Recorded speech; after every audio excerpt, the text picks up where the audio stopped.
I do not own the copyrights to the music. I'm listening to Michael Adrian Davis on 88.5 FM. Today is author spotlight with the Man, and he's talking to Karen Todd. Let me get it right. Dr. Arthur Karen Todd. That's my name for her. Listen.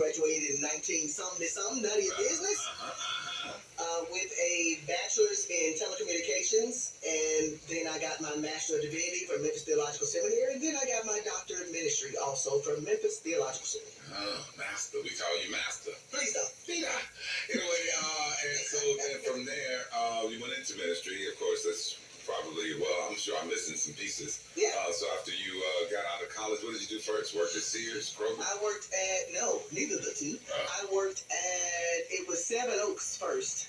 Then it was called, well, you know what, my very first job, I was a spotter. And a spotter, it was at Dixie Color Lab on Highland. Oh, okay. And so before they had all the technology that would make your pictures beautiful and all this kind of thing, when they print pictures, sometimes there are little white spots on them. Yeah. And the pictures would literally roll by me, and I had paint and a paintbrush, and I would have to fill in those white spots. Yes. Wow. It's called a spotter. Okay. Little did we know. You're like Carol Burnett on the assembly line. Lucy. Yeah, Lucy. That's what I mean. You're right. It's okay. We're from the same generation. Okay. I know exactly what you're talking about. But that was the first job. But then I had others. Yeah. Now, growing up though, did you know you had a love for writing? Did you just write because you had to, or did you sometimes write because you wanted to? I had a love for reading. Okay. So it was later in life that I realized I had something worth saying. Yeah, that's something about girls. The girls, like, it seems like when y'all be younger, y'all be reading and stuff. Voracious. You understand what I'm saying? Yes. I love reading. Okay, I don't cast aspersions on all fellas, so some fellas like to read. Mike. We know you read a lot as a kid. Come on now, Mike. I remember writing a one-page story one day. I was bored and wrote it for my mom, but I didn't consider myself a writer. My older brother was the writer. Okay. So my older brother, Dr. Rachel Martin, was a professor of English professor at the University of Memphis. God rest his soul. Yeah. Did he ever write something? Yes, he has several books out. Wow. And the ones that you read that will make your head hurt. You're like, oh, I didn't mean to think like this. Yeah. So he had all of those types of books. He, like I said, professor of writing and technical writing and all those. He edited a lot of books for other people. So he was really a utopia for writing and fantasy. That's what makes a great writer. My teacher is the one that started me off at Advanced Junior High. She said, did you know you have a gift for writing? Me? But that's how I got into writing. When I tell you this guy had not a mentor or a model or nobody nowhere in history, his whole life. They just decided this is it. Yes, and so you had a model, but sure. All right, so then you had and then your family, and then you got out of high school and you worked as a spotter, and you did your stuff. I'm sorry, out of high school, out of college, you was a spotter, and then what happened next? Then MCI, then Nike. Did I know you were MCI? Yes. I think that's where I first met you. Okay. I thought I first met you in New Direction. All right, so and then MCI, and then but still you weren't into the writing field. None of that. You weren't. None of that. Had you seminarized already? No, I actually didn't start. I was senior associate pastor of New Direction before I decided to go to seminary. Oh, okay. So I was in seminary learning, with people who were trying to attain what God had already handed me. So that was very interesting. So I was, but that's how that works. Yeah. And in the meantime, you got family. You started family. Yes, I have a son, DeMonte. During that time, doing that intro when you were doing all these jobs and doing all this stuff, you were starting a family and you. Life was just moving, all that kind of stuff. I was just doing regular life. Yeah, I was doing regular life, and like I said, all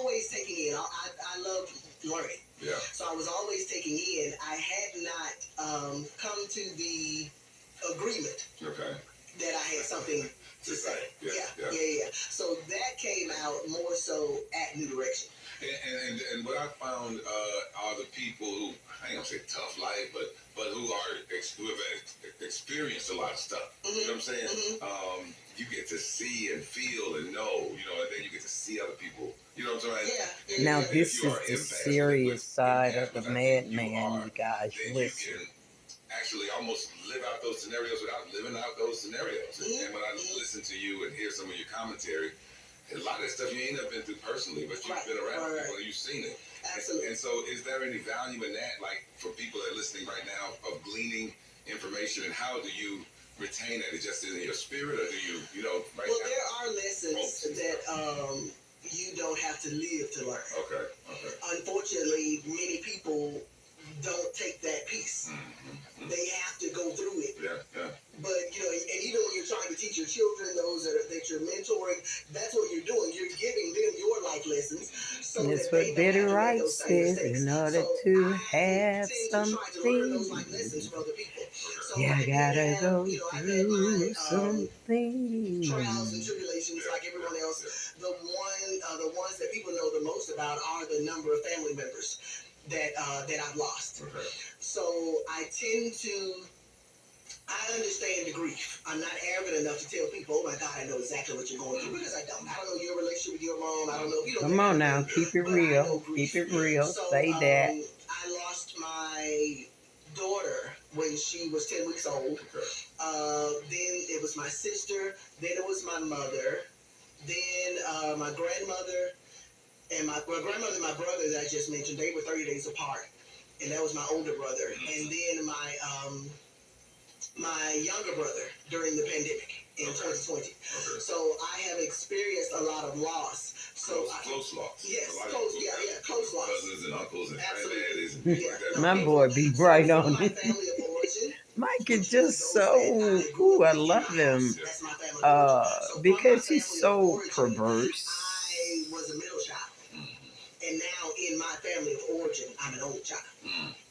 Okay. So, oh, wow. So it helps you, death puts life in perspective. So yes, it helps it does. To look through a different lens the way you value time, the way you value relationships, the way you value being present for other people. All of those things can be shaped by death. Prayerfully, they're shaped because you just learn the lesson that I teach. That you just so that you don't have to experience that way. Now I can feel her spirit. She is drawn to my spirit, and she speaks from the heart. Pull something that happened 30, 40 years ago. You know what I mean? Those experiences, whether they were hers or somebody that she dealt with. So it's important, y'all, to hold on to that. And now I was asking, how do you hold on to that? And I guess you can either hold on to it in your heart, or some people write down quotes. You got a book. You hear something that really motivates you, you write it down or something. It depends on your level of emotional intelligence if you can hold on to the emotions of it. Okay. Because if you hold on to the emotions of it and you don't know how to process it, then we got a different story. Now you got to come see me. Yeah. You got to come sit on the couch. They inculcated it. Because you got all these things and you're making decisions from these past hurts. You know what I mean? So writing them down is good. Remembering the experience. Okay. And without remembering the hurt. Yeah. I mean, you can always tap back into it, but not reliving this hurt, every time. And I've seen people, something that happened, say, 3 years ago, and they tell you the story, and they almost cry. Now, that means you are not healed. I mean, this thing... Either you're not healed, or you are good at tapping into that space and then coming back. Because there is I won't have to name her, I guess, but she's a big coach, famous Lisa Nichols. But anyway, when she tells her story, a lot of times she talks about her son and how they didn't have, she cries. Because it puts her back in that moment. And there are some that say, oh my God, she's a great actress. She can cry on cue. And I mean, it's whatever you think is happening. She said quite a few books behind that. Right. Somebody needs to learn how to tap out. I'm enjoying this. Mr. Davis and Dr. Coach Karen Todd. I think that's the point you're making. That you don't want to carry that burden. Whether it's yours, especially if it's yours, you got to. It's your story, always your story, but it shouldn't be your burden. Yeah, but sometimes women though, if you got a son, and somebody you hear a story, boy found dead in the pool. You ain't got no pool. You know somebody you finna call home. Y'all all right? Hey, when you even driving down the street, you see an accident, you be like, Yeah. Where are you? Yeah. You know what I mean? Because you don't want that experience, but you feel what other people are going through. Yeah. And so being able to keep that in balance is a good thing. So, all right. So boom. So now you got that, and so out of necessity, I would imagine, because you at the church you were an integral part of the ministry, and did those repetitious experiences bring about something for you that says people constantly want to hear from you? All right, you guys, listen to the Michael Adrian Davis Morning Show on 88.5 FM right now. I'm going to have to cut this video off. It has already gone a little too longer. I need to tape other things. Like September 30th, September 30th. Oh, yeah, the rocking chairs.